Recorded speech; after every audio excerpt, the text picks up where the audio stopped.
Mr. Holding, you're on the air. Hi, Dr. Pieczenik. You being an expert in psychological warfare, I was wondering if you could comment on a story that's on the front page of InfoWars' website, which is about these low-flying Apache helicopters and messages being sent out to local citizens on their cell phones. That's right. The stories on drudgereport.com from Infowars.com. Thousands of cell phone users receive government emergency alert. Kentucky residents told to prepare for action. We're seeing the massive buildup for domestic takeover. What's happening, Doc? Well, I would not take that seriously. What they're basically doing is, in their attempt, they're trying to intimidate the audience by fear through sending messages.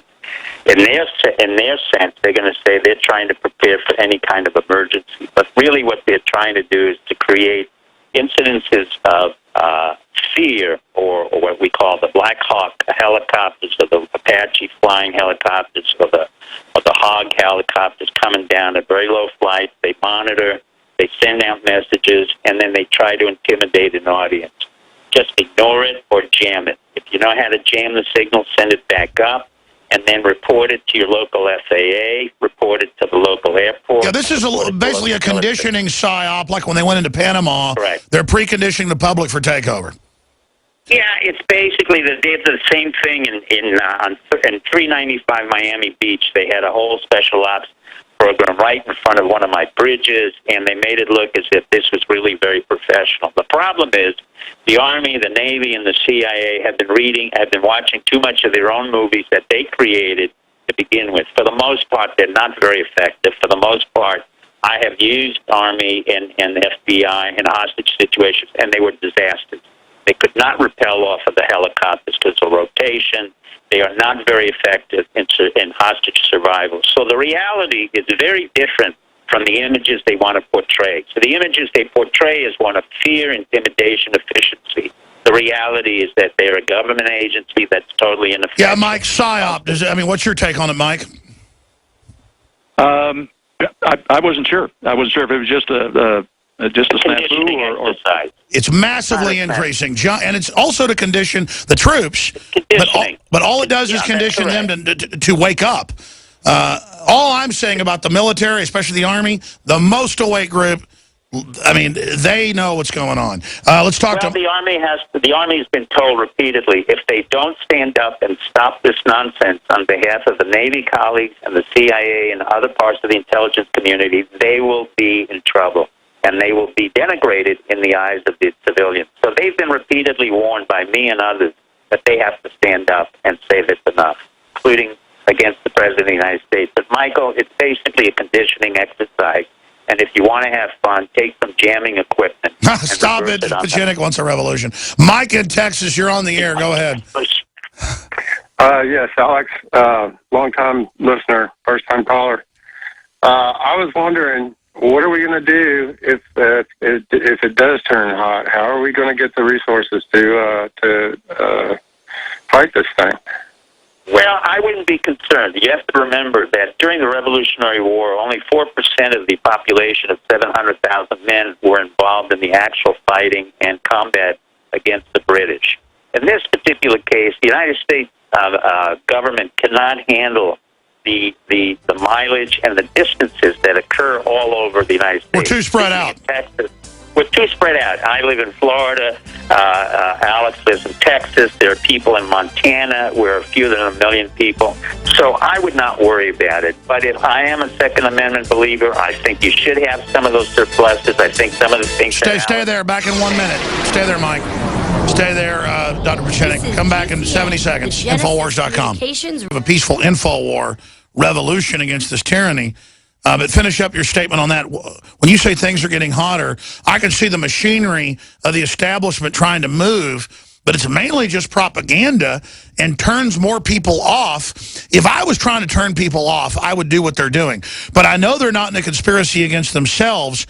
Do these arrogant people in government really think they built this whole thing and that they aren't just sitting on top of it? No, basically the arrogant people in government are not as smart as you think they may be. What was happening and why I'm concerned is that this kind of arrogance exponentially grows. And what happens is they're going to start making mistakes. And when they start making mistakes, they start blaming each other, and that's what you see happening. You see the legislation burn the CIA is burning the White House. But in turn, what happens is the American public eventually pays for it one way or the other. So that what happens is they become more and more paranoid within the intelligence community and within the security community, and they start to act out. Acting out meaning they will start another false flag.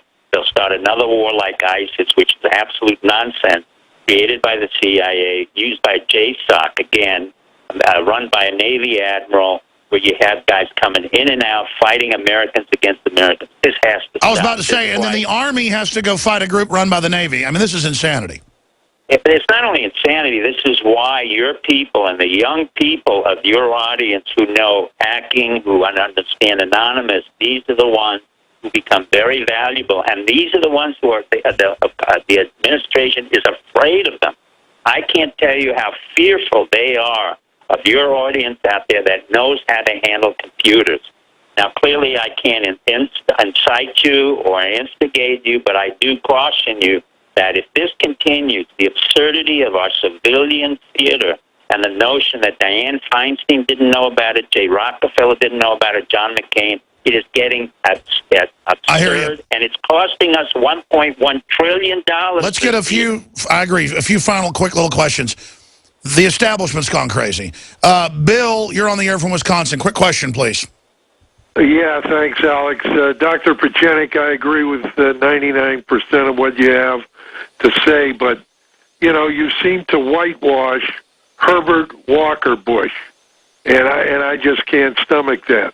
I'm not one of the young folks. I won't whitewash him. What I said is his only contribution was to help in the takedown of the Soviet Union Cambodia Peace Conference. The rest, I do not whitewash. He has approved George Bush Jr., he has approved Jeff, he's approved Neil, who's been a corrupt individual. Okay, well, there's your answer. So Bill, I don't whitewash that. Thank you, Bill. We're not cutting you off. We're just out of time. Michael in Louisiana, go ahead. Yes, gentlemen.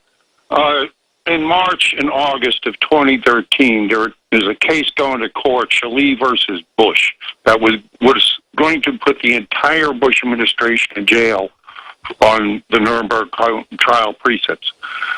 Obama stepped in and had that case quashed, and then went to the courts to seek immunity for the entire Bush administration. I'd like to know how this case fits in with the recent release of the torture memos, and if the well, I don't know the case. I don't know if Pieczenik does, but well, the only thing I would suggest is that's correct. That domestically, the president gave everybody immunity, but in reality, you have to take it to the International Hague Court. Anytime any of these individuals, the Bushes, leave the United States, they can be in prison. Henry Kissinger knew that. Michael Hayden knows that. That's right. These people aren't invincible. They aren't invincible. And we need to let them know that the people are aware and awake. Dr. Pieczenik, thank you so much. Have a great holiday coming up, and we'll talk to you for sure, Lord willing, in the new year. Thank you. All right, folks. Thank you, and God bless you all. Thank you. God bless you, too. Now, we're going to go to break here, come back in retransmission. Nightly News tonight, 7 o'clock Central. Pray for liberty, pray for freedom, pray for the First Amendment.